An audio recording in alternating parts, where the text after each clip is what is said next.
everybody. Welcome back, everybody, to the Tradewaiters podcast, the comic book club, where we read a different trade paperback every single week. I'm Daniel. You're Nathan. We're brothers. We read comics. We're also hoping the power doesn't go out.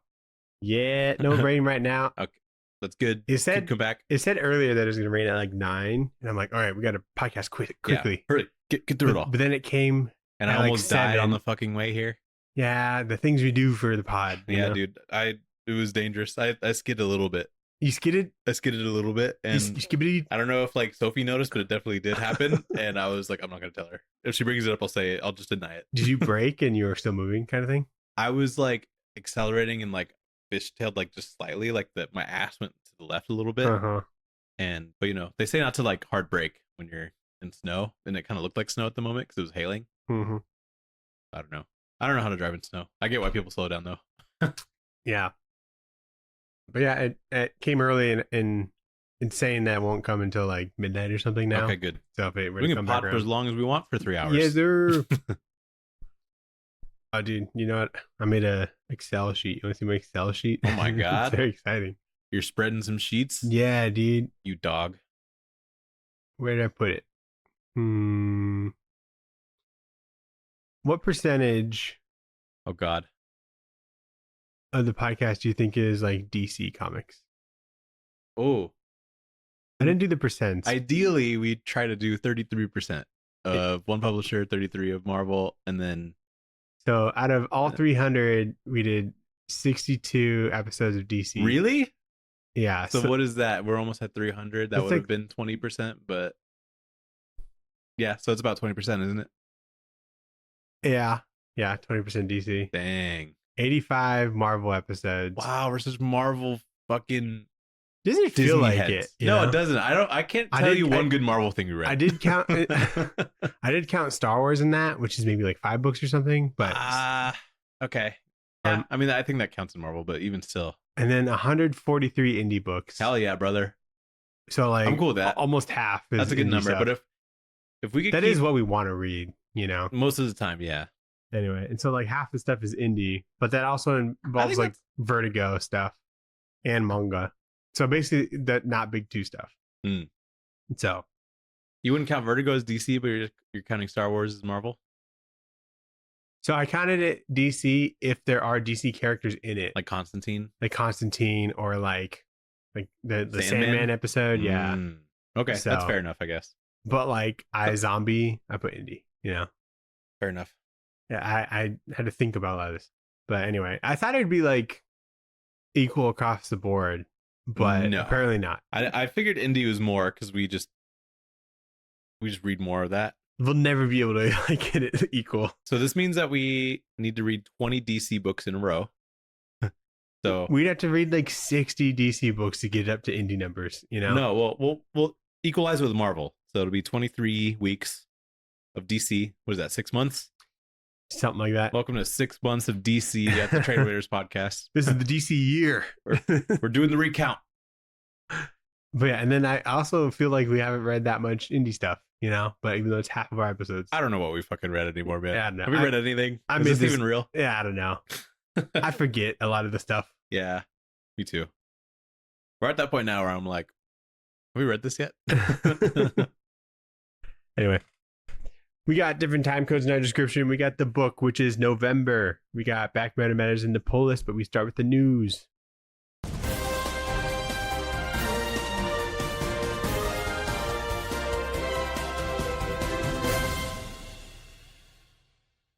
They're the new Daredevil team. New Daredevil team. Stephanie Phillips, Lee Garbett. Yeah. Coming March 18th. We love some Lee Garbett. You know, she was saying that she was going to be on something new. And it was top secret over, and I didn't even think about it. I'm like, why should it be like Daredevil or something? Yeah, because she's always doing like the female characters. I'm like, she has chops. She could read. Totally, she could write. She's a great writer. Yeah. Give her a dude book, and then I was like, who's on Daredevil? I don't remember. Saladin Ahmed, maybe. Yeah, but his kind of sucks. Right. So they'll pivot.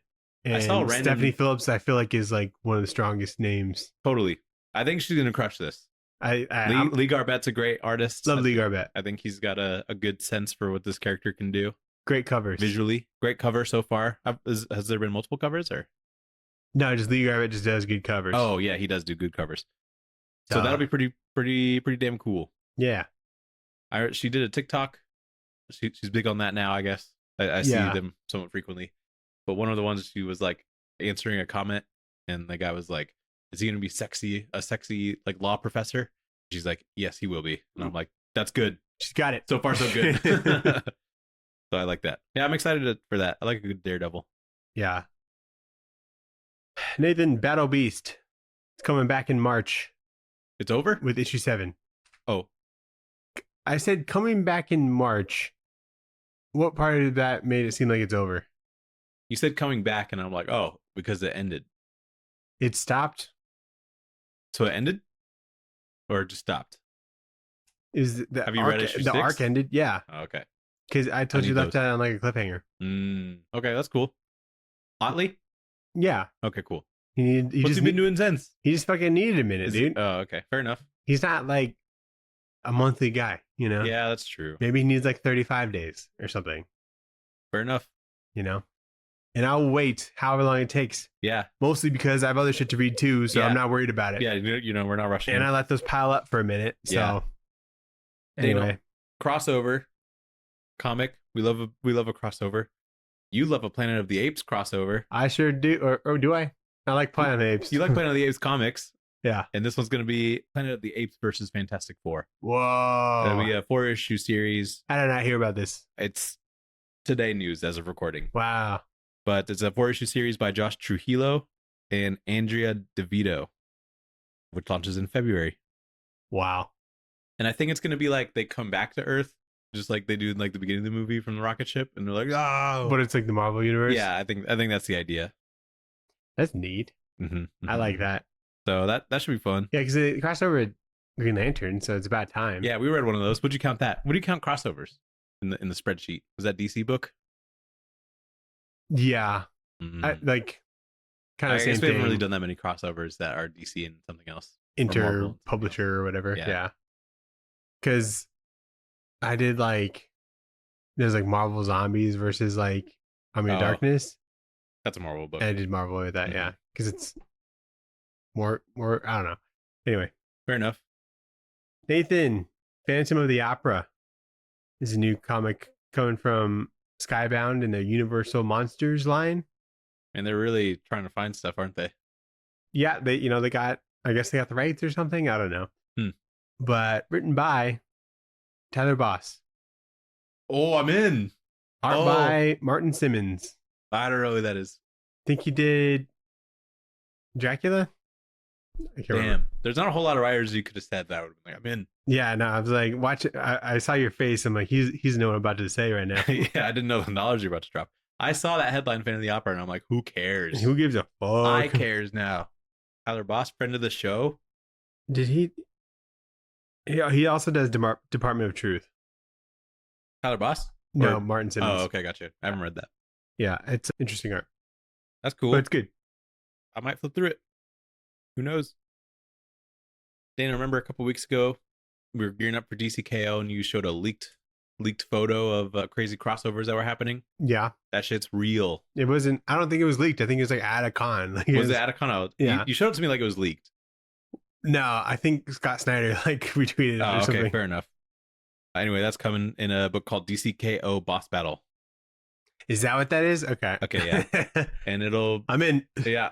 It's going to have, it's February 4th coming out, and, include people. I thought I had screenshotted the people that were going to be there. But yeah, Samantha Strong from Beneath the Trees Where Nobody Sees, Sub-Zero. Annabelle. Red Sonja? Red Sonja, and then another one. Vampirella. No. Maybe Vampirella. Yeah, Vampirella. I think that might have been it. Yeah. So that's fun. I like that they just got whoever they could. Oh, and Homelander. And Homelander, yeah. Yeah, that'd be cool. So they're all in that one book? Yeah. Is it a one shot or like a spin-off? I think it's a one shot. That seems like too much. It's a one shot. It should have just been It should have just been like Homelander and Superman, They all should get like almost their own books or like 8 pages, I guess. But I don't know like who most of these people are even going to fight. You know what I mean? Like Homelander would be cool to see him punch Superman. They got to do that. Yeah. But What is Samantha gonna do? The bear. Well, she's sneaky, That's true. but we'll see. Maybe she'll chloroform somebody. Yeah.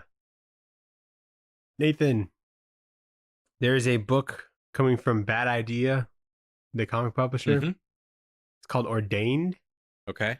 Comes out December 10th. Okay. But it's already got a movie deal. What?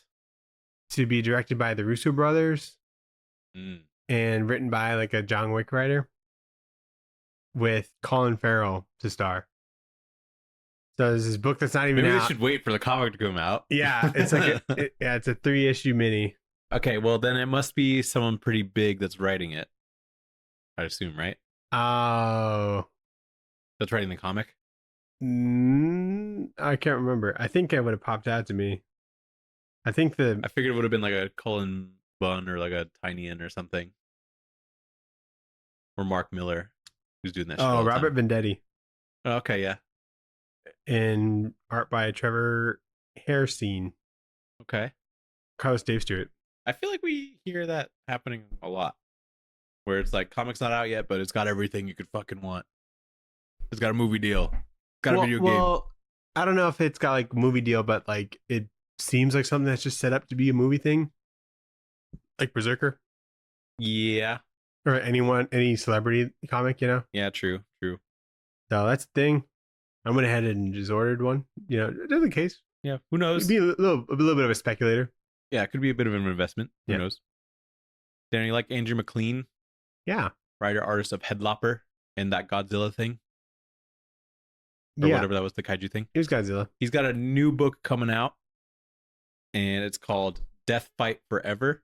It's a action comedy series, and he's teaming up with Alexis Zirit, and it's going to be a 5-issue mini from Image Comics in February. But I mainly wanted to read the synopsis for it because I like all the names that he chose. Mm-hmm. And the series follows Bruiser Brothers Crash and Bash Biggle. They're super thief siblings who join... The Biggle Brothers? Yep, the Biggle Brothers, Crash and Bash. Super thief siblings who join Commander Thunderfang in his battle against interdimensional crime lord Slither. That does seem like an Andrew But when book. they cross paths with Marla, leader of the cops gang, and Slither's fiercest devotee, everything changes. So he's not doing art? I don't think so. I think he's just writing it. It seems like he was writing it for himself with names like that. Yeah, true. Know?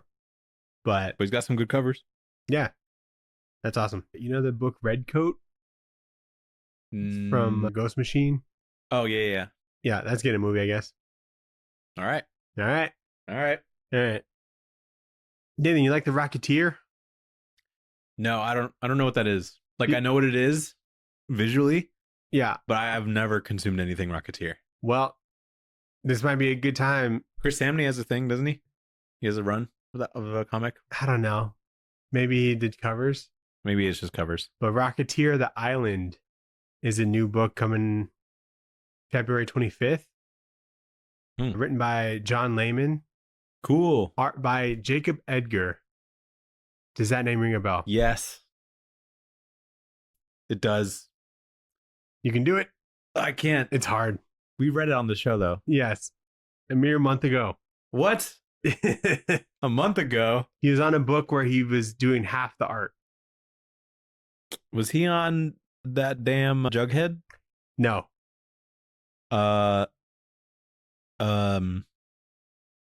Month ago? Dude, I don't know.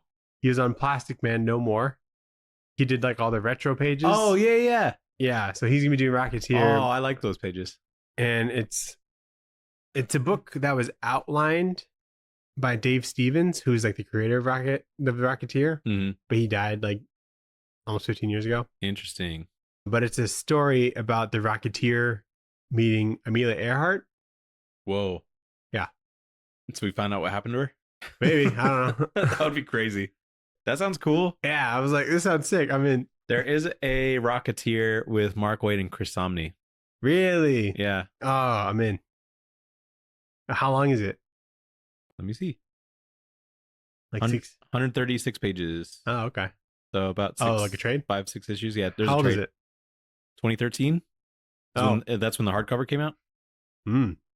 And it's a Will Eisner Comic Industry Awards winner. Is it? How many stars it got? 4.4? 4.4 on Amazon. Okay. What, you want me to check League of Comic Geeks? I thought that's what you're looking for. But no, that's good. Yeah, I thought that was neat.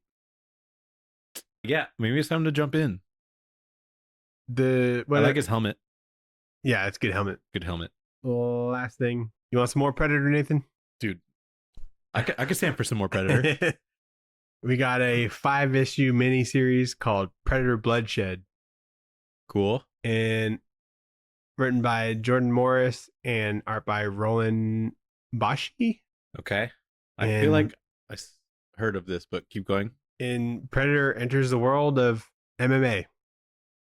Hell yes. Oh my god, the suplexes. This is gonna be a prime suplex book. I guess he crashes some like underground fighting tournament thing. Oh, and it's underground? Yeah. He's like, who's the best fighter here? And so he's just, I don't know. It sounds fucking... That could only be good. This is the Predator shit I want. It's like, if it's the dumbest thing in the world, I think that's pretty good. Yeah. It works well for That's better than them trying. Yeah, exactly. The cover is like misleading because he's like in the forest, I'm like, he should be in like a boxing ring or something, That'd be so fucking funny. That sounds crazy. But yeah. What fun time to be alive if you're a Predator guy. I wasn't very enthusiastic reading this, but then thinking about how to tell you about it, I got more excited about it. Just the idea of it is so stupid, and someone put a lot of time into it. You know what I mean? Yeah. But anyway, what book did we read this week, Nathan? We read November. Yes. It is by Matt Fraction, Elsa Charretier. I think I heard her say that once. I think it's Char. It's like a Char. Charretier? Yeah. It definitely ends in TA because I was curious about that. Yeah, it's a French thing. And then we got Matt Hollingsworth on colors and Kurt Ankeny on letters. And this is volume 1 of November. There's apparently 4 of these, but this is a good time. It's very confusing. I think it's probably better to read it all at once because... All 4 volumes? Probably. I think so too. At least the first 2, because at the end of this, I was a little bit confused. I think that would be a good collection if they ever get to that. I don't think these apparently sold it's supposed very to well. be 3, and then they made a 4th one. Weird. So I don't know what that's about. That's just what I heard from just listening to their podcast. Whose podcast? It was a word balloon one from a while ago. What, Matt Fraction on there? Yeah, it was both of them. Oh, really? Yeah. I heard him talk about it on Word Balloon just when he's talking about Batman, though. Oh, no, it's like an older one. And he was very bitter about like how it sold just because it came out in like during COVID and it was just... about this? Yeah, it was just a graphic novel thing, which I guess didn't do very well. Yeah, maybe he was trying to do an Ed Brubaker. Yeah, which could be hard, Yeah. But... Well, stick with the Matt Fraction, you'll get there. I thought this was pretty neat because Kurt Ankeny, he's a letterer. Yeah. Yeah, he like hand letters it. Yeah, he does, which is cool. And like to an creates extent. a different style. Yeah. Until you can't read it because it's cursive. Because so this book has an expiration date, so you're not teaching that shit anymore, Daniel. You know that? Yeah, I think every adult has been complaining about that for the last like 10 years, it feels like. Cursive? Yeah. Yeah, who cares? They're not teaching cursive anymore. What are we going to do? I thought this was very vibey. Vibes are, yeah, I agree. Very vibey. This is just like the way it looks is just like so up my alley, Yeah, I like Matt Hollingsworth does some crazy shit in this book. Yeah, he's great. Like the way that he covers everybody is awesome. And just like such bold, I think, color palette choices. Yeah. When it switches between the different characters. There's like 3 women in this book, and we kind of see how their paths start to cross throughout the course of the book. And I don't know, super cool. Yeah. I don't really know what the word pulp means, but this feels like pulp. Yeah, I don't know what pulp noir is either. I was looking that up like this week. I was like, what does this mean? And no one can really give me an answer. Yeah. And then I would hear people in reviews be like, yeah, it's very pulpy. I'm like, how? Why? How do you know? What would you say? What's something that's very not pulpy, Yeah. So I can... Spider-Man, I guess. I don't know. What when I think of pulpy, I think of like Tom Strong, you know, because that's how that's described. But I don't know. And then there's like Pulp Fiction. I don't know if that is connected. And then the book Pulp that we've reviewed. Yeah, we read a book called Pulp, we read a whole which is a Western. Pulp. Yeah, I think that's why maybe in my head, Pulp is like, it just feels like a different time. Maybe is that like a different time, but it's still crime, or it's like, you know, let me at him type stuff. I don't know. Maybe. I don't know. If you engage in fisticuffs type action, perhaps. Who knows? Anyway, I don't know what happened in this book. Yeah, I kept thinking I knew. When I was writing notes, I basically reread it, and that helps. Sure. Okay. So if you want to read a book twice, you could read this one. It's only 80 pages. Good value. So if anything, this is like a full book because this is only 80 pages, but I read it twice, which is like 160, which is pretty standard for us. Nice. Yeah. But I think I get it. It's just, it feels like it should have just been the first 2 volumes. That's the only criticism I have. Maybe like I don't even know if the end of volume 2 connects any dots, if anything. I mean, it starts to make more sense as it goes. Yeah, it does. But it's like split up into like 4 chapters. But there's still things you don't know. So I assume like when you go further, things will start to make more sense. Yeah, which is super interesting. I agree because like, it's told very non-linearly, and I can appreciate that. But I think there's information that we could be given to end in a more satisfactory like way when you reach the end of this first volume. You know what I mean? Yeah. So, but that's the only criticism. Everything else is pretty masterfully done, I would say. I think Elsa Charretier is better in other books, but I think like the style that she chooses to do in this works for this. She got a lot of range, I feel like, in her art. Like this works like really, really well. Yeah. It feels very Darwin Cook if he was doing crime pulp. I think like Love Everlasting is like more technically better artwork, you know? Yeah. But like I was saying, like this works for this. Like I don't wish it was better necessarily. I just noticed that comparing the two, you know. Mm-hmm. But yeah, this rules. This is pretty fun. Got a little poem in the beginning or whatever. I didn't read it. It just said no a lot. Yeah, it does. And then it ends with November.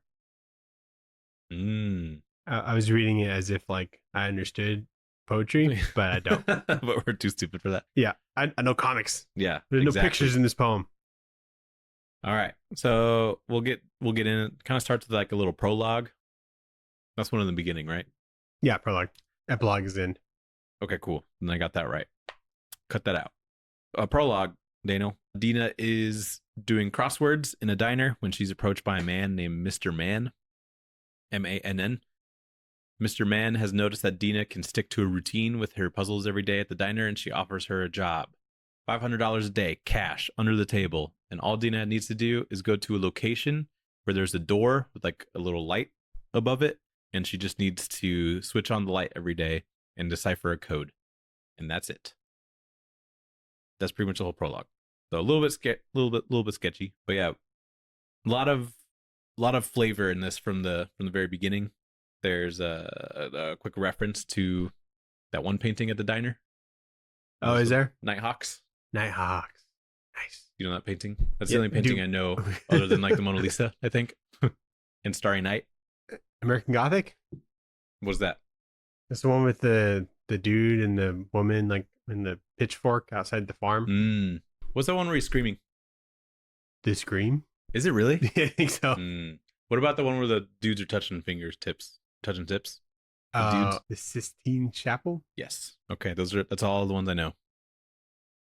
But yeah, Nighthawks reference. Pretty fun.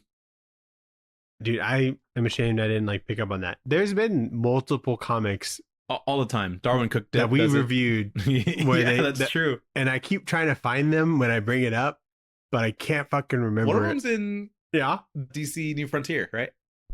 New Frontier? The Darwin Cook one, right? I know who wrote it. Yeah. End of the art. What page? Almost positive. In what context? They were hungry. The world is fucking ending in that book. How? There's also fucking dinosaurs on islands in that book. It kind of goes all over the place. Dinosaurs and world ending seems to go hand in hand, but diners is the outlier there. But yeah, like at least 2 other books, there's been a reference to Nighthawks, and I can never remember what it is. Dude, that takes so long to find to like parse through. I tried searching our notes last time, I think. I don't think I knew what the name of the painting was called by then. Nighthawks, because we keep fucking looking up. Oh, X Factor. There's one in that. Because remember, like, one of the people, like, go to a diner. And then, the Peter David one. Yeah. Okay, yeah. X Factor? Yeah, I was the thinking, only X Factor we've read. I was thinking of X Force for Not a little X-Force. bit. Sorry. Yeah, that makes sense. Yeah, because they actually go to diner in the book. There's got to be a DC one we read too. Maybe I know there's a maybe Darwin like Rorschach Cook or something. I know there's a Darwin Cook. Oh, dude, maybe. I know that there's a Darwin Cook Nighthawks reference that exists, but it has a bunch of heroes kind of sitting around. Could it just be like... It might have just been promo or something for New Frontier. I could pull it up though. Like, I know it exists. If you think so. This is what it looks like. Oh, cool. Yeah, that's not what I was thinking of. That's very, like, busy, you know? It is pretty busy. I think it's for the art of Darwin Cook. Like his cookbook? His cookbook. Is that what they call it? That's sick. It's just... They better call it that. I've just called it, like, a Darwin cookbook once. Mm-hmm. And you're like... And then Drew thought that was funny. And he does indeed cook. Yeah. You know, I've had that on my, like, my Amazon wish list, and I like never got it. Yeah, I have the Declan Shalvey one too. Got a lot of his Moon Knight stuff in there. Do you? Yeah. Cool. But yeah, there's some dialogue pages or dialogue panels, which I'm normally not keen on, but they just work so well. It's in a crime book. Very big letters, so it's not like it's dense, you know. Yeah, exactly. But that's also leaving silent panels, you know, and so it kind of is a interesting flow. Evens out. I like the way that Dina, who's like the main girl here, is colored, because she's colored like blue. She looks like a little sickly. Yeah, it's she used to be like an addict and stuff. Is everyone a zombie or something? No, yeah, everyone's just a bit blue. Or are they all a part of the gorillas? Dude, it does kind of feel like gorillas. But yeah, pretty good start. So then we go to chapter 1, I guess. The girl on the roof. By the way, the little fence that she draws, pretty good fence. I like when it. Yeah, it's like broken. It's like broken fence. This would be so dumb to draw. That's what I was thinking. I was like, because you're just like, I wonder how long it took. But like a solid hour. Yeah, probably to like do it well. Yeah, to convincingly do like, oh, there's a hole in this fence. You know what I mean? That probably took a minute. Mm-hmm. But anyway, Dina accepts the job and has to decipher a code in the morning paper every morning, and then go to the door. She flips the switch and she reads off whatever the code is, and then she collects her money. With the rest of her day, all we see her do is just kind of get drunk and go to strip clubs, where she's kind of fallen in love with like a dancer, named Dancer. And then there's some story told non-linearly, but we see Dina go to a pawn shop to buy a gun, which she almost killed herself with. She does like a Russian roulette thing on herself. But one day, there is no puzzle in the paper, which means that there's no code to read off, and she hears men start to come after her from outside.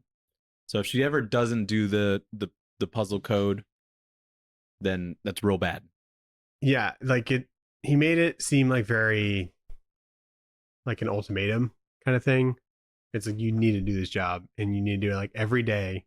Or no days off. Shit's gonna go down pretty much. Yeah, he said like, I don't know if he said this until the end of the book, but he said like the world's ending. Right. He does say that at the end of the book, but that was at the beginning of the book technically, because it was that same scene. It comes back to that. Yeah.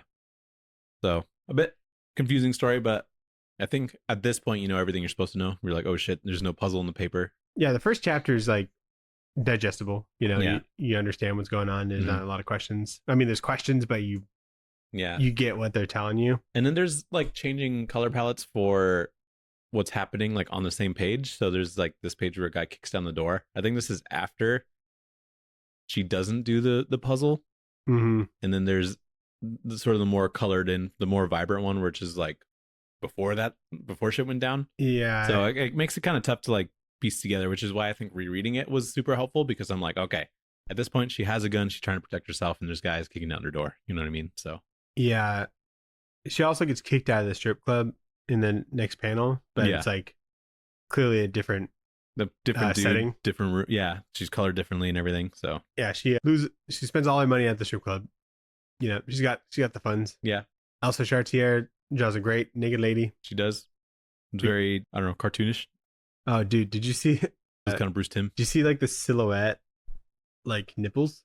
I did. Right there. Yeah, I did. I thought that was so like funny. A reverse silhouette nipples. Yeah. She's like, I gotta put some nipples in. It's very like Sin City looking to me. Yeah. Which there's probably some inspiration there. Yeah. Yeah. Dude, you know what? Sidebar. Sure. I was looking at like Danny's art on Great. Instagram. Yeah. I'm like, dang, this looks a lot like Frank Miller. Yeah. Have you picked up that? She's been doing these like silhouette kind of like. Maybe the silhouette stuff, yeah, but I think her regular stuff is a bit more rounded. It is like rounded and like good and definitely like different or whatever, but like. Yeah, I gotta see like some that. silhouette. Yeah. You know what I mean? Mm-hmm. Or like. Just with like how bold she is with a lot of the silhouette. Yeah, I agree. And like even like the faces, you know, that she does. For like women? This might have been like a little like quicker, but okay. Yeah, for women I would agree. Yeah, so I don't know if she draws a lot of men in silhouette, but it's just every man every man that Frank Miller's ever drawn, I feel like has 400 wrinkles or a bunch of like vertical lines. Yeah, like this is less so, but like still with like the face, I'm like I get that impression. Yeah, the eyes, something about him. So good. Yeah, she's cool. I gotta read more of her stuff.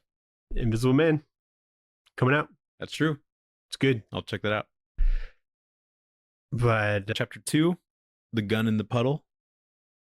So we get a different woman now, a different woman's perspective, and we get like Emma's piece of the story, which is basically her coming home from the grocery store and finds a gun in the. She trips, her groceries go all over the ground, and she finds a gun in a puddle, and we know it's Dina's gun from the last story, but she doesn't know that. So she calls the police to see what she should do. The dispatcher makes her stay there until the cops arrive. Basically, like seconds later, cops do arrive, but these cops are crooked and they kidnap Emma. And they try to basically cover up the scene. Yeah, so the cop like steps on her phone, and the whole panel is like a broken screen. Love that. I was like, brilliant. Yeah, great use. It definitely didn't break the phone. Like that phone could still work. Yeah, probably could, but it's also in the water as well, so it's kind of tough. Everything's water resistant nowadays. I love this chapter. It's like super short. That's not why I love it, but I just just looking at these pages, I'm like, I need to read more of this, dude. I know, because like these like setting, incredible composition shot, like just people on a train. I'm like, this is good. This color palette's awesome. The color palette's amazing. So Matt Hollingsworth really, really ate and left no crumbs here. But I'm just like looking at these people in a train and they're just doing their own thing, and I'm like, this looks fucking awesome. Yeah. Or like just people, somberly going about their lives. I'm always impressed with like a confined space. Yeah. Like when you try and draw that and also get like kind of the angles of the room within like the panel, and then everything just fitting well, like the proportions of like how big like the seats are and stuff, and that just like working well. Yeah. I'm always just super impressed by it. Yeah. Because I just know I can't do it, Yeah. And then even just like something about this panel of the gun in the puddle, I'm like, that's baller. That's so cool. That's like I was just like, it feels so good. I don't know, it could be like a computer wallpaper or something. Dude, it could. And then just seeing, I think the way that they built up to this moment is so good, because she sees the puddle in the mud, and then the next panel is her in silhouette, but everything else is like white around her to like drive focus. I'm like, oh, this is crazy what just happened. So I love the way that they did this. Super cool. It's also our best view of like what this city is, which is like the Bronx, I'm pretty sure. So that's cool, because we didn't really see a whole lot in the last chapter. We just knew it was some sort of city. I like how lights are drawn, like the headlights of cars and shit. Yeah. Oh, I love when people do that. It's like so simple, but it gets the point across so quickly. Yeah. Yeah. Just a circle. And they do a great job of presenting these cops as ominous, because that's how you like see them at first in their car pulling up. They're not really saying anything, and then some shadowy figures kind of step out. Yeah, there's fucking you never three see of their them. faces. There's three of them. She backs up into one of them. Like, it's very tense. It's very ominous feeling. So yeah, poor Emma got roped in when all she was trying to do is be a good Samaritan. You know what I mean? Mm-hmm. And the cop's like, no, you should stay there. but don't pick up the gun. Emma was like, should I bring it to you? The 911 operator. Yeah. So good Chapter Chapter 3, the nature of the emergency. So this is Kowalski's side of the story. They call her Kay. She's a police dispatcher that works with the corrupt cop that we saw just in the last chapter. She calls him 12-6. I don't think we ever find out his name. But she took... We aren't sure what happened with Emma yet, and we're not sure that happened at this part of the story with Kay yet, but Kay is in a struggling marriage. She's forced to work a triple, and then there are some like explosions that happen around the city, and so she's forced to work another couple shifts. And hours later, when it's resolved, Kay gets a call from Emma about the gun in the puddle on the ground. And she's like, okay, I'll send some people over. She hears 12-6 answer the call, which leaves Kay with a gut feeling that something bad is happening. So it connects to the Emma story right there. And she's getting like loaded the whole time. Oh, yeah. She has like little shooters that she's taped to like the bottom of her desk. And I'm like, that's smart. Oh, I feel that. I should do that when I work from home. This one, I feel like we know the most about like this character's personal life. Yeah. Like lot more background. Dina, we know she's kind of in a depressed state and she's kind of just doing whatever vice she can, it feels like. Mm-hmm. But Kowalski, which is, by the way, a great cop name. Kowalski, yeah. We know like her marriage is struggling. She got hitched early. She tried to be like a cop, but now she's a dispatcher. Like we find out a lot, which I think is cool. And she works 5 shifts in a row. Can't even imagine. I'm like, 4 would have been like, holy shit. It's like, there's like 3 days in a row or something. Yeah, like if it's like you work a day and a half straight, pretty much. It's insane. How do you not like falling asleep at your desk, Yeah, I do that when I work like 4 hours sometimes. This is my morning, Yeah, but she just has a bunch of coffee and stuff. You can see like the cups of coffee that she has. And I love a good like coffee stain, like around the cups of coffee. It's fun. We got a very piss yellow color palette, which is fun. But yeah, that's pretty much what happened in that chapter. So then we go to chapter 4, which is the thief. And we see, I guess, the origin of Mr. Man, who's that cop in the beginning that went to Dina in the diner. And he starts as like an evidence collector guy who frequently steals old evidence, like women's underwear, because he's a weirdo. And then I think he works his way up to being a cop for real. And one day when he's scoping out a criminal that he knows is guilty, but they don't have evidence for, he convinces his partner to skirt the system, and they capture the dude and they shoot him off of a bridge. That's pretty much the whole chapter, but like he's kind of a freak from the beginning because he immediately finds old evidence of women's underwear and he's like, what if this went missing? What would happen? Yeah. This case is closed, right? Yeah. He's like, this is a cold case. It was open and shut. Do they need the underwear? But, I can't tell if his partner is supposed to be like the 12-6 dude, because we know that he has a mustache, but this is obviously from before, and this guy has a smaller mustache. Nah, different guy. That's what I figure, but I'm like, I don't know, maybe it's supposed to be the same guy. Pretty fun stuff here, though. What I have questions about is that this is a pretty dim color palette, but there's very bright blue moments that are just kind of scattered about. And I think it's supposed to be him getting kidnapped or something, or him getting attacked. And because at one point there's a bright blue panel of something getting thrown off of a bridge that coincides with like him shooting the guy off of the bridge. Like you think it's like different, or I think this is like in the future or something, and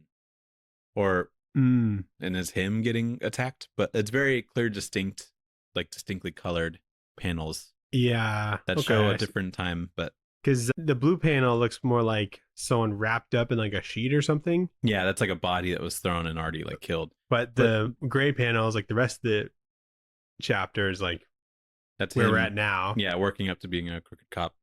Yeah. So probably something you find out in the next volume.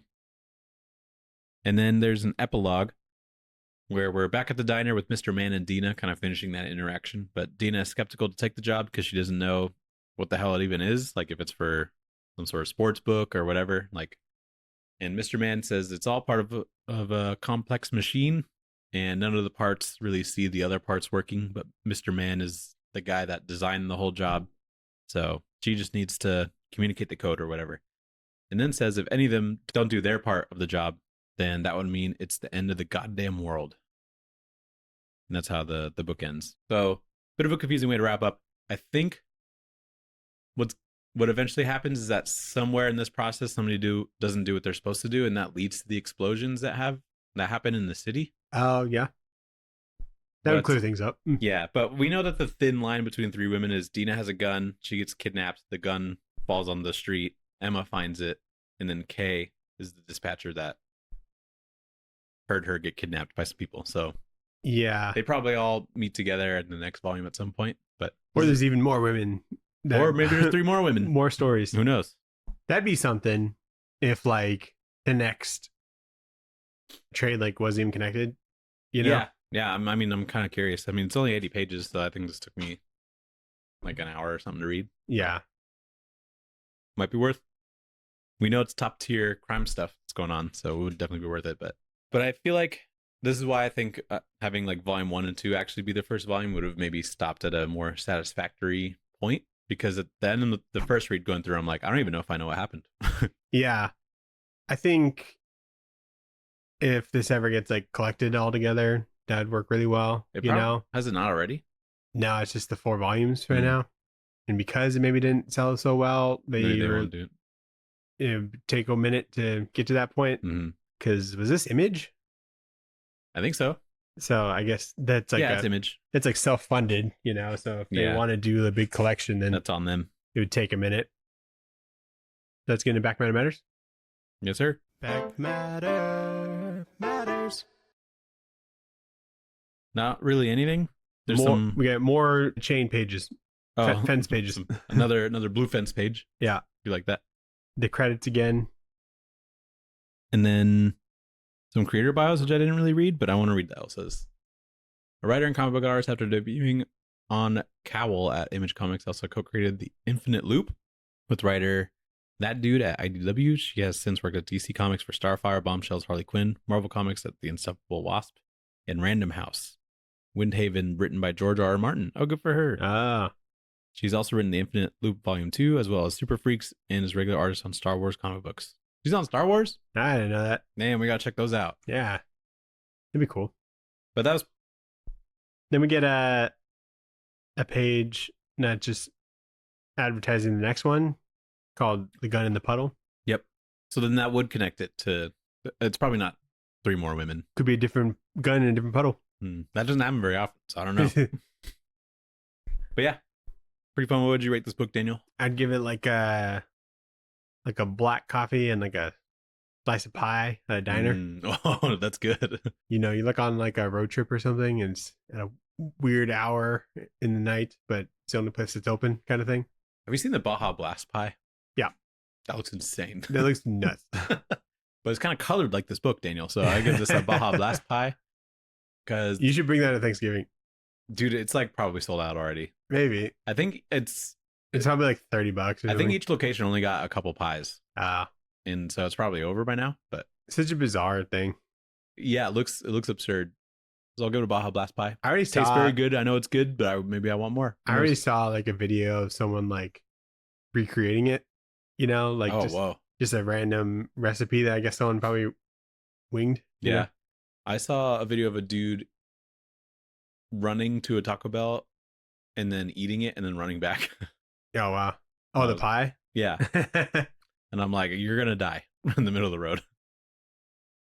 Mukbangs are crazy. Yeah, they are. Especially like the ones where it's like people run to different Taco Bell locations and then like eat something. That's awesome. I wish. Yeah, if I would do like the donut one maybe. Where you're supposed to like run 6 miles and eat 6 donuts or something. I like the idea of the one in New York where it's like a beer and a slice of pizza. That's a fun one too. Because that would be so fucking hard. It seems like the locations are closer, so that could be something I could like do. Yeah, it depends on I guess the distance and. But beer is like probably the worst thing, dude. I would want water too, so it'd be like there's just so much in your stomach. Yeah, and you can't. You'd be drinking like shitty beer just because it's like less filling or whatever. Yeah, exactly. But yeah, what do you rate it? A Baja Blast pie that I bring to Thanksgiving, so I don't get that much of it.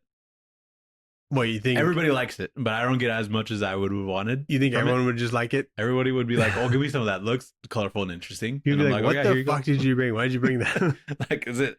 You were supposed to bring pumpkin pie. Is it poison? Is it radioactive? But yeah, that's what I'd rate it. Except I eat it next to the blinds, and there's blinds on me. Ah. What do you think is rated on Comic Geeks? It's not very well known. 3.9, I think. 3.9? Yeah, because it's the whole first volume. Yeah. Yeah, I'd say 3.9. You got a 4.0. Fuck, so close. Right there. You seem pretty... I'm kind of dialed. You kind of dialed. Yeah, I'm dialed on those. Very small. People that read it probably like it, but then people that read it probably read other Matt Fraction stuff or Elsa stuff. Yeah. And they're like, I like this, but I'm confused. So it's not a perfect book. I just like seeing crime stuff. I love crime stuff. I think it's awesome. Especially by like people that we know, you know? Mm-hmm. Like we know they can do like other stuff. Yeah. And, you know, Hawkeye was pretty crime focused, you know? Mm-hmm. So it seems like in his wheelhouse. Yeah. Yeah, I agree. It'd be cool, like on top of like the Batman stuff, he had like other stuff like this coming out, you know? Other crime stuff? Yeah, or just continuously still working on like creator own stuff. Yeah. But yeah. So let's get into the pull list. Shove in your box. The pull list, what did you shove in your box? Have you looked at the new releases? I went to the comic shop. Ooh. On the way here. That's why it took so damn long. It took me a little while. It also hailed and I almost died. So did it hail coming from the comic shop? It started raining as soon as I left the comic shop, and I'm like, damn, these raindrops are getting really fucking big. And they got so loud in my car. Why do these hurt? And dude, I think my car's all scratched up. Yeah, it's probably not. But so I picked up 3 things. I picked up Batman, Deadpool, the new DC crossover with Marvel. Mm-hmm. This is the DC crossing over with Marvel, right? It's not Marvel crossing over DC? Correct. Okay. And then I got Predator Kills the Marvel Universe 4. Are you reading that? I read the first one. I liked it. Do you have 2 and 3? No. Okay, I'll have to. I tried to buy them there, but they didn't have it. They sold out, Daniel. Must be a good book. And then I also bought the first Punisher issue, which came out a couple weeks ago, but it's the Jimmy Palmiotti and Dan Panosian one, just because I like that cover. The Marvel Knights or Marvel Knights? Yeah, Marvel Knights. Nice. Yeah, that's good. Yeah, I like how it looks, so I just wanted to grab it. Yeah. But what else are you picking up? New Gods number 12. Didn't see that. I would have picked it up. Everything Dead and Dying number 3. What's that? Oh, that's okay. Yeah. Okay. Cool. Yep. Cool. The book that you have been reading. The book that's very good. The book that you caught up on. The book that I fucking actually really enjoy. Yeah. Spawn the Dark Ages. I did see that there. It looks cool. I didn't want to pick it up though. By Liam Sharp. Fuck. Written and drawn. Fuck. Should have picked it up. It might fuck. Dude, I think it's fuck. I should have fucking picked it up. I'll get it and let you borrow it. I saw Spawn and I was like, I don't even read Spawn, dude. Do you want me to get you one? Yeah, if you can. Okay. I'll pay you back. Even Sophie was like, there's a Spawn book. That's crazy. I'm like, do you know who that is? Yeah, I'm surprised that she's like knows Spawn, like what Spawn is. Ball. Yeah. I think it's because Parker talks about Spawn a lot. Oh, yeah. And then there's Capes number 1. I did see that. I think it's like a re-release. It looked like it. But it's like the pages are like the art's redone. And I guess it's like rewritten or something, which is interesting. They done remastered it? Yeah. That's weird. Yeah. I don't know why. Because I think they're re-releasing it. And then they're also doing like another one, which is weird. People like it that much? Maybe they're trying to get people to like it. Yeah, I just saw on the trade dress. It's like as seen in Invincible. Yeah, it's the same artist, Mark Englert. Mm-hmm. Ooh, the number 1 of the original one that came out in 2003 got a 3.3. Yikes. Yeah, so maybe that's why he rewrote it. Maybe redemption art kind of thing. Could be. Because now it's got 3.9. The new one. Improvement.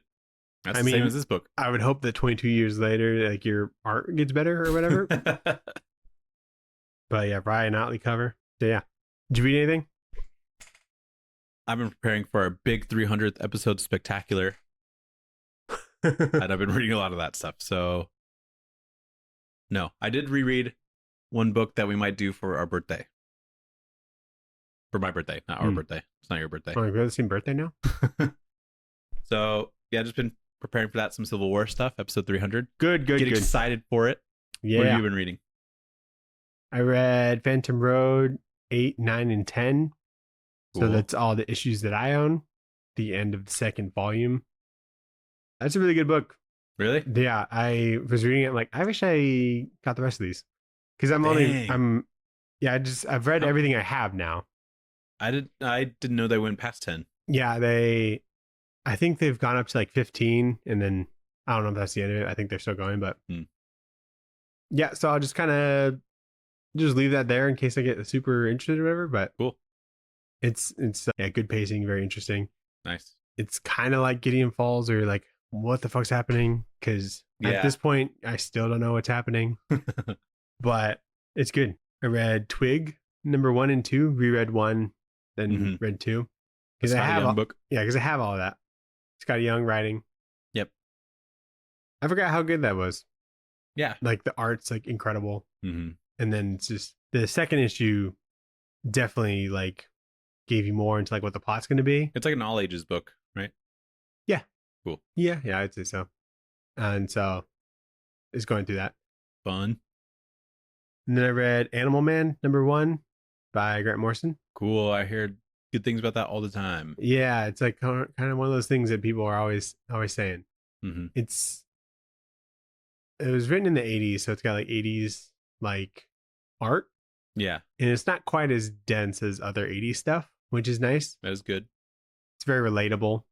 There's a dad who's a father. Yeah, who's like almost 30. You know, and he doesn't know where his life's going. You could be Animal Man. I was like, oh my God, am I Animal Man? But yeah, it's pretty good. He's like, I think he's coming off like a hiatus. He's just trying to get back in the game, and he's trying to figure out how to do that. And yeah, so far so good. Back into like the superhero game? Yeah. Cool. Did you watch anything? Yeah, I watched Squid Game The Challenge. Oh yeah. The reality show. How'd that go? It's good. Yeah. I watched all of it because the last episode came out yesterday. Yeah, Sarah watched it without me, and so I wasn't like I think it's better than season 1. Really? But the finale episode is hilarious. Really? Okay. Just like wild shit happens. Okay. So, but I think they clearly understand what people want to see with like some of the games and stuff. Yeah. What happens in the last episode that's so interesting? So funny? It's like down to spoilers, I guess. It's down to 5 people, and they're wearing the suits and they're having a nice dinner or whatever. And one of the games during the dinner is that they have to hold like 2 coins in their hand, and there's a black coin and then like a regular coin, and you have to tell each of the 4 people, like pick a hand pretty much, and if you get the black coin, then you're the one that has to now go and do this. But one of the guys just failed, and he's like, you guys all deserve this money like more than me. I like all of your stories better. And so he tells them which one has the black coin in it, so that he like self-eliminates pretty much. And I'm like, that's interesting. That's the guy that I wanted to win, but I was like, okay, whatever. Good on him. And so one of the last 4 people got second place in the World Series of Poker Championship, and he already is a millionaire and has like $6 million or whatever. So he's like the bad guy. Yeah. He didn't tell anybody this, but the audience knows.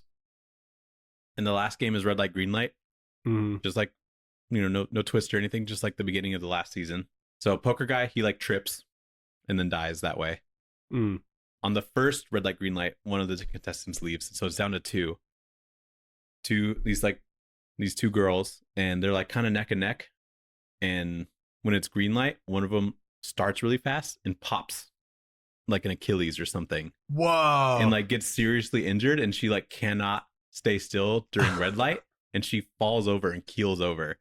And so before like that contestant even wins, like everybody's been eliminated.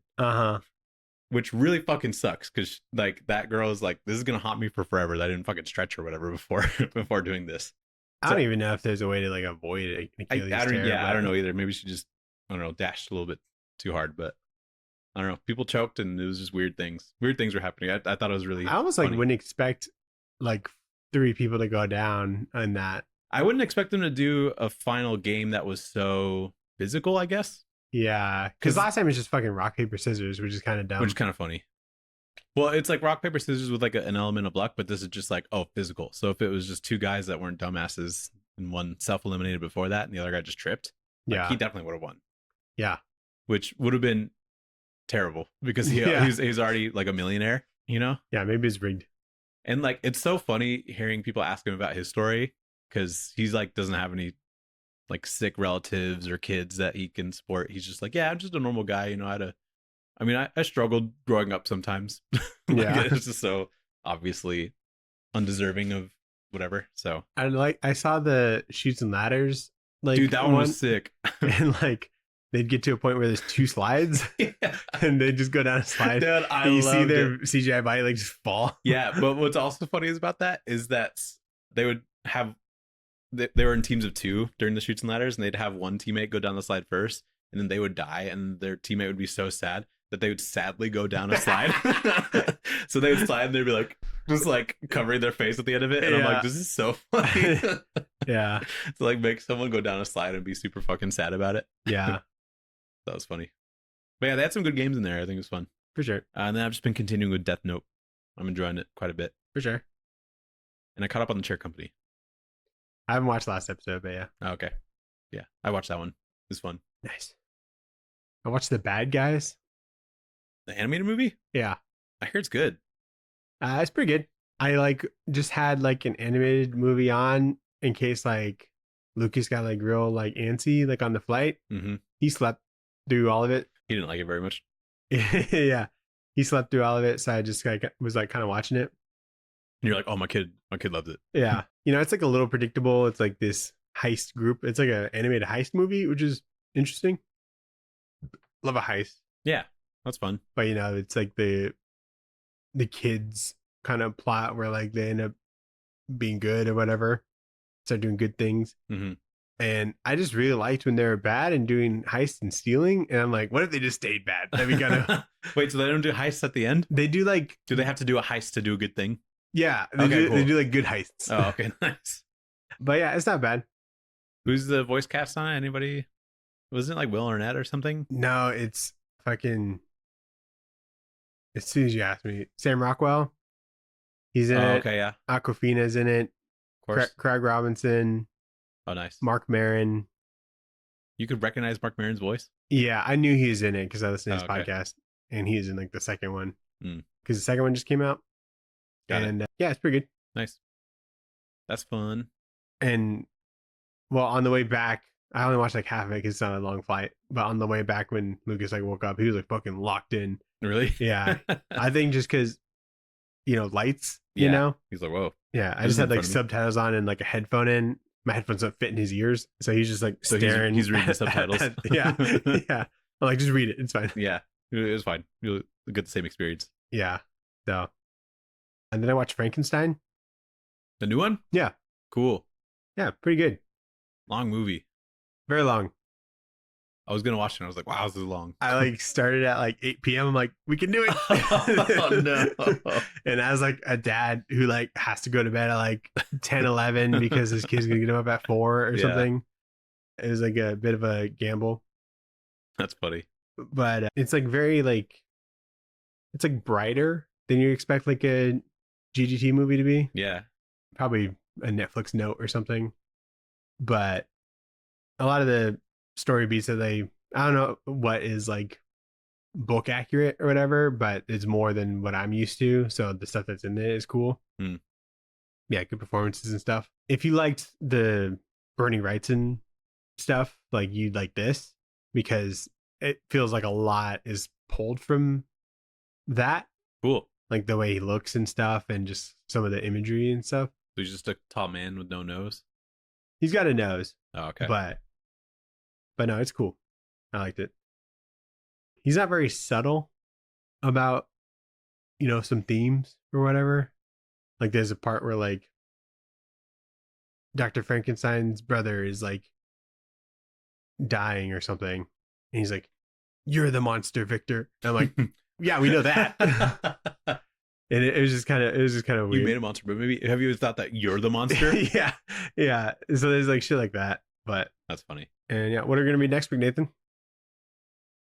What are we gonna read next week?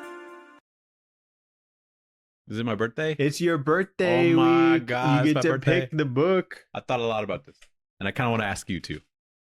Can I guess what I think? You're not gonna get it, but yeah. Is it Megalopolis? No. Okay. What the hell is that? Megalopolis? Megalopolis. What is that? The Francis Ford Coppola movie that you like started and finished? Adam Driver. Is that a comic? There's a comic version of it. Why would you guess that? I don't know, because you like watched the movie and you thought it was bad. And Oh didn't finish wait, it. yeah, they made a comic for the movie, right? Yeah. Oh, that would be really funny. I thought that's what you're gonna pick. Dude, I haven't even thought about that movie. It's so long. It's so bad. You should watch it.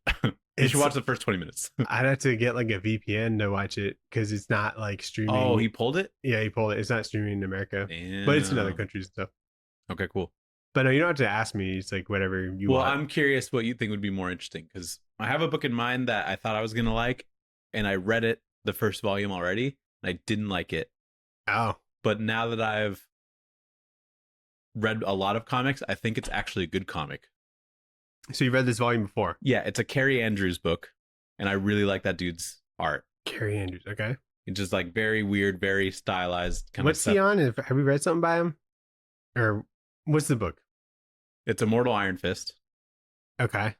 But it's fucking weird from what I remember. Okay. And I think I was expecting like Matt Fraction stuff. Sure. And it's not that. Does he write it? He writes and draws it. Okay. And maybe even colors it. Is it like ongoing or is it just the one trade? I think it's 2 trades, but I read the first trade and I was like, that was weird. And recently scary. or a long time ago? Long time ago. Okay. So we do that or something that we might, there's an option that we might just end up doing at some point in the future that I know we both like, which is Jeff Lemire's Moon Knight. Okay. So I feel like we do that in general. Or something that I know you probably won't like, but I remember really liking, but I can't remember why, is Sinestro by Colin Bunn and Dale Eaglesham. Sinestro. Yeah. Okay. It was like I guess any of those would be like a valid Nathan pick, you know? Yeah. But I think we should probably just do Immortal Iron Fist because I have a feeling that I'll like it this time around. Okay. You think you're like too young to like it? I think I was just reading it and I just was way different than I thought I was going to be. And it just put me off. Okay. But so now it could that be I know fun Carrie Andrews is like this bold artist. He's the guy that does the Spider-Man I Come to Mary Jane and She Died. What's that one called? Oh. Spider Shadow? No, that's the Chip Zdarsky one. Oh, fuck. What's that called? Spider's Nut or something? Spider's Big Nut. Spider-Man Rain, right? Rain. Yeah. So that's that artist. How do you spell Carrie? Kaare. Aare. And he's done like some X-Men stuff. He's just very stylized, I guess. Okay. So yeah, I think I'll go with this one. Okay. Just because I think is it Iron Fist the Living Weapon? Yeah. Or the Immortal Iron Fist? Iron Fist the Living Weapon. So this is what the cover looks like. Oh, I've seen this. Yep. Yeah. Okay. Mm-hmm. Interesting. Kyle Andrews. Oh, I didn't know he had a middle name. There was a middle name in there. Yeah. Good for him. I just know I'm going to like the art because this is just the second page. And I'm like, that looks cool. That looks cool. Yeah. Looks very like but samurai. Maybe it's still weird enough to where I'm like, this is actually kind of bad. Because that's how I felt about Spider-Man Reign 2. Okay. We'll see. All right. Sounds good. All right. So third Iron Fist book. Oh, God. Is it really? Yeah, because remember that really shitty one? The Phantom Limb? Yeah. Do you remember like the writer in like the back was like, I don't know if I was the guy for this. He's like, I don't know why they picked me to make this, but I made it. Here it is. Yeah. Yeah, I remember that. That might be my least favorite book we've ever read. Really? Yeah. It was like, it's just nothing. Fine, I guess. No, it wasn't. But yeah, I think this will be fun. Hopefully I have a better opinion of this. All right. It sounds good. All right. Thanks for listening. Thanks for watching, everybody. There's a link tree in the bio. You can like, comment, subscribe, email in, give us suggestions. Should we read the rest of November? Apparently we need more DC and Marvel stuff. Yeah, what's some DC stuff? We gotta even it out. I know we're reading a Marvel book next week, but tradewaiterspod@gmail.com. And goodbye. Goodbye.